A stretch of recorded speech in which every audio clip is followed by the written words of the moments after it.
Hello नमस्कार साथियों, हनु जी के ट्रिक के ऊपर आपका हार्दिक स्वागत और अभिनंदन। आज अपन राजस्थान भूगोल के बारे में, राजस्थान का अफवातंत्र, इसके बारे में जानने का प्रयास करेंगे। पहले अपन बात करेंगे राजस्थान का अफवातंत्र कितने भागों के अंदर डिवाइडेशन है। फिर आज अपन बात करेंगे जो अरब सागर के अंदर नदियाँ जाकर गिर रही है, उस पर माही नदी के बारे में जानने का प्रयास करेंगे आज की क्लास में। तो सर्वप्रथम अपन देखते हैं कि राजस्थान का जो अफवातंत्र है कितने भागों के अंदर उसको डिवाइडेशन किया गया है।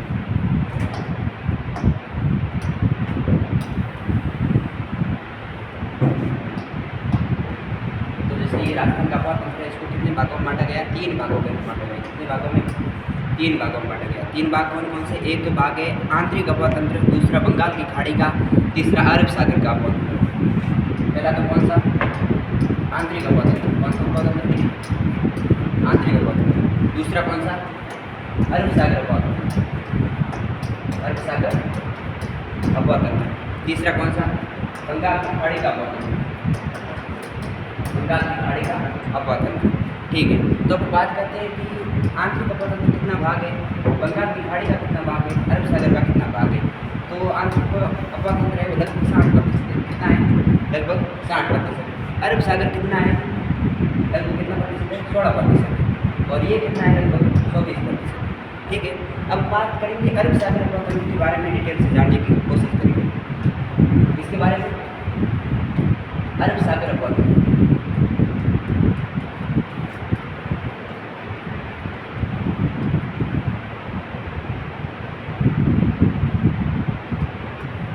अरब सागर अफवातंत्र।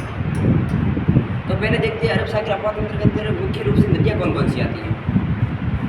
अगर बड़ी नदियों के बारे में बात करें तो उसके अंदर 2 तो बढ़िया नदियाँ हैं, बाकी 2 छोटी नदियाँ आ रही हैं। एक तो इसके अंदर कौन आ रही है? माही आ रही है, माही।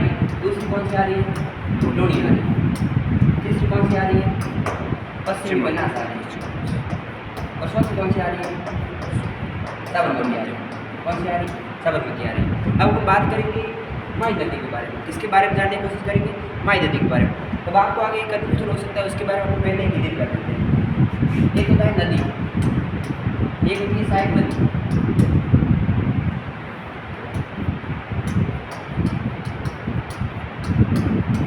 सहायक नदी। एक होता है अफवातंत्र। तो नदी क्या है? जो मुख्य रूप से नदी है, जो कहाँ से निकलेगी? पहाड़ों से निकलेगी या उच्च उच्चावच से निम्न उच्चावच की ओर चलेगी, वो क्या कहलाएगी? नदी कहलाएगी। जैसे ये सहायक नदी क्या है? तो जो बड़ी नदी है, कोई भी क्या है? बड़ी नदी, उसकी जो छोटी छोटी बड़ी नदी के अंदर अगर छोटी छोटी नदी आकर मिल रही है तो वो क्या कहलाएगी? इसकी सहायक नदी कहलाएगी। और अफवातंत्र क्या है? जो भी नदी है, उस नदी का जो प्रवाह क्षेत्र है वो क्या कहलाएगा? अफवातंत्र कहलाएगा। अब हम बात करते हैं माही नदी के बारे में। किसके बारे में? माही नदी के बारे में जानने का प्रयास करेंगे। माही,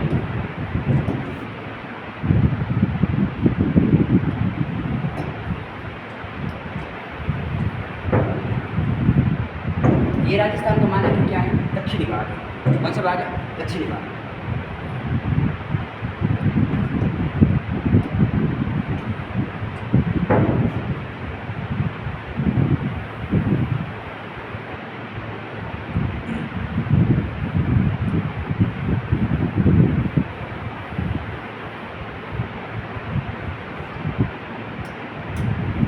ये आपको कौन सी नदी है?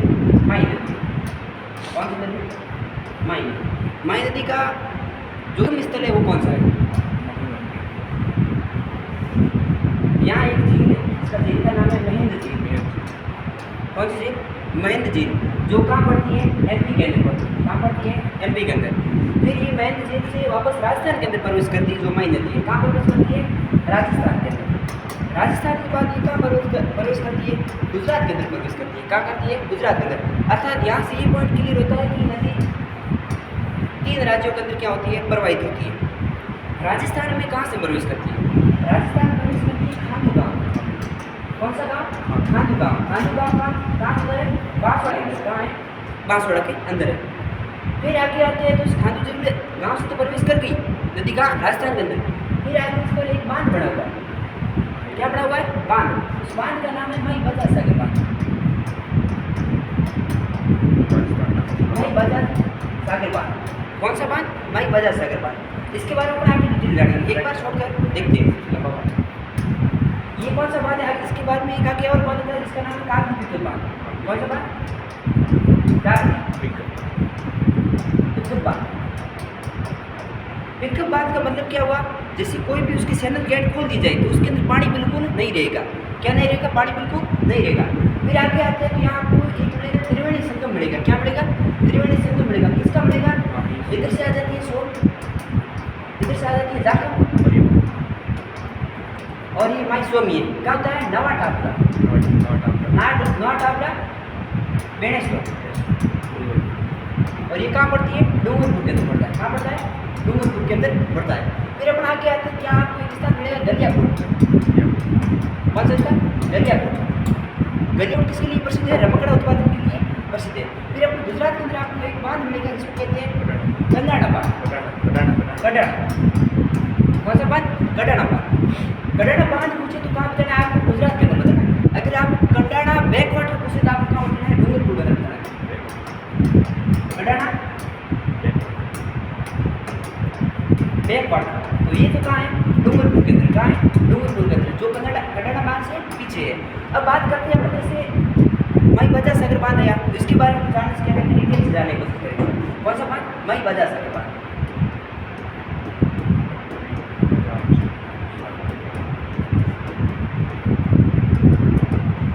माई बाजार सागर बांध। तो बात करते हैं कि ये कहाँ है स्थित? तो ये बोरखेड़ा स्थान, बोरखेड़ा स्थान बांसवाड़ा के अंदर। कौन सा स्थान? बोरखेड़ा स्थान बांसवाड़ा के अंदर। फिर बात करते हैं कि इसकी लंबाई कितनी? इसकी लंबाई है 2109 मीटर। कितनी है? 2109 मीटर। तो यहाँ से एक पॉइंट ये निकलता है कि राजस्थान का सबसे लंबा बांध है। राजस्थान का सबसे लंबा बांध,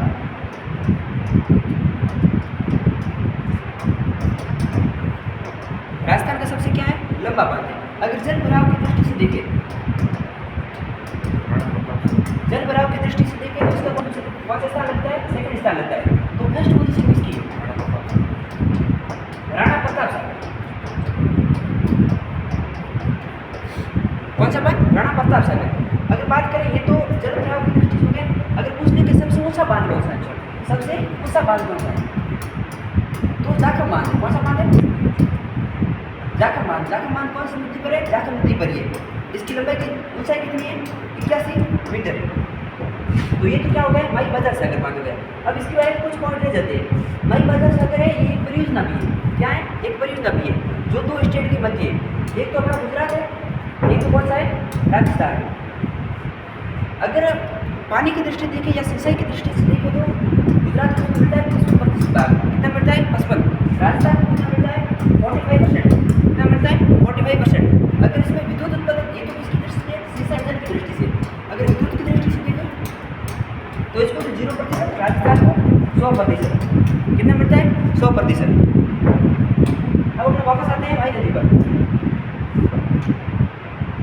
ये तो इसके बाद कागजी पिकअप हो गया। अब हम बात करेंगे नदियों के बारे में। किसके बारे में जानने प्रयास करेंगे? इसकी जो सहायक नदियाँ हैं इनके बारे में जानने का क्या करेंगे? प्रयास करेंगे। ये क्या है? मई नदी। और ये अपना क्या है? राजस्थान खानू जिले से, खानू गांव से प्रवेश करके ये अपना यहाँ पर माई बाजार से बांध हो गया। इससे पहले एक नदी आपको मिलती है, उसको कहती है ईरू नदी।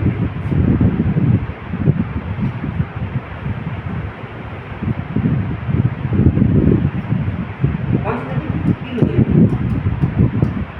कौन सी नदी मिलेगी? ईरू नदी आकर मिलेगी। फिर अपन बात करते हैं यहाँ की नदी आएगी इधर से। आपको पहले बता देना त्रिवेणी संगम। इधर से आती है सोम, इधर से आती है जाखम। और ये एक्चुअली में नवा टापरा बेणेश्वर से थोड़ी पहले मिलती है, लेकिन मोस्टली इसके नज़दीक मिलने के कारण अपने इसे त्रिवेणी संगम मान लेते हैं। तो ये कहाँ से निकलती है नदी? सोम नदी। कहाँ से निकलती है? दिशा मेड़ा की पहाड़ियाँ, ऋषभदेव, यूपी का मतलब उत्तर प्रदेश में समझ लेना। उधर फिर ये कहाँ से प्रवेश करती है? यहाँ पर ये तो उदयपुर हो गया, सलूम्बर हो गया। फिर आगे कहाँ पर आ जाती है? डूंगरपुर के अंदर आ जाती है। कहाँ पर आ जाती है? डूंगरपुर। तो इस नदी के ऊपर दो बांध परियोजना है, एक तो है जाखम बांध, सॉरी, एक तो है सोमकाक बांध परियोजना, एक है डूंगरपुर केंद्र परियोजना। जो है सोम कमला अंबा परियोजना, वो तो कहाँ है? डूंगरपुर के अंदर। कौन सी परियोजना? सोम अंबा कमला परियोजना, ये तो कहाँ है आपके? डूंगरपुर के अंदर। कहाँ है?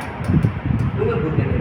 और ये एक आगे इससे ऊपर उदयपुर के अंदर ये बांध परियोजना और है जिसका नाम है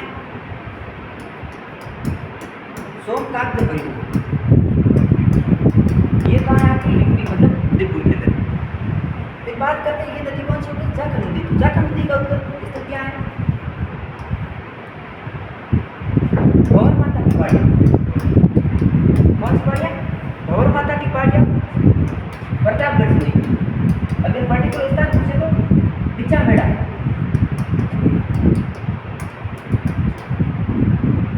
यहाँ बिचा मेड़ा याद रखना है, मत नहीं याद रखना। प्रतापगढ़ के अंदर कौन सी पहाड़ियाँ? भंवर माता की पहाड़ियाँ। और ये इनका दोनों मिलती कहाँ है? मोस्टली मानती कहाँ है? दवा टापरा, गणेश्वर,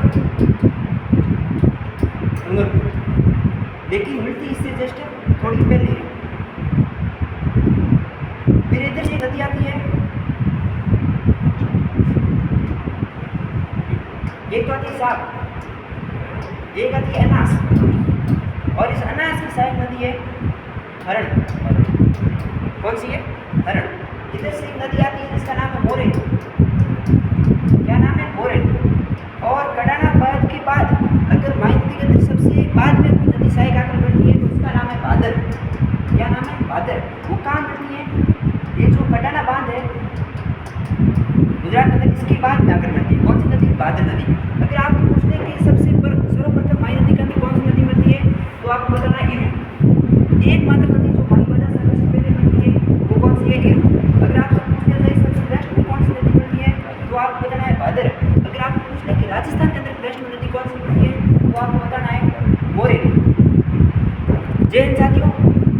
नदियों को कैसे याद करना है? शायद नदियों को हम भूल जाएंगे, उनको ट्रिक से याद करेंगे। ये नेक्स्ट सेशन के अंदर देखने क्या करेंगे, प्रयास करेंगे। जय हिंद, जय भारत।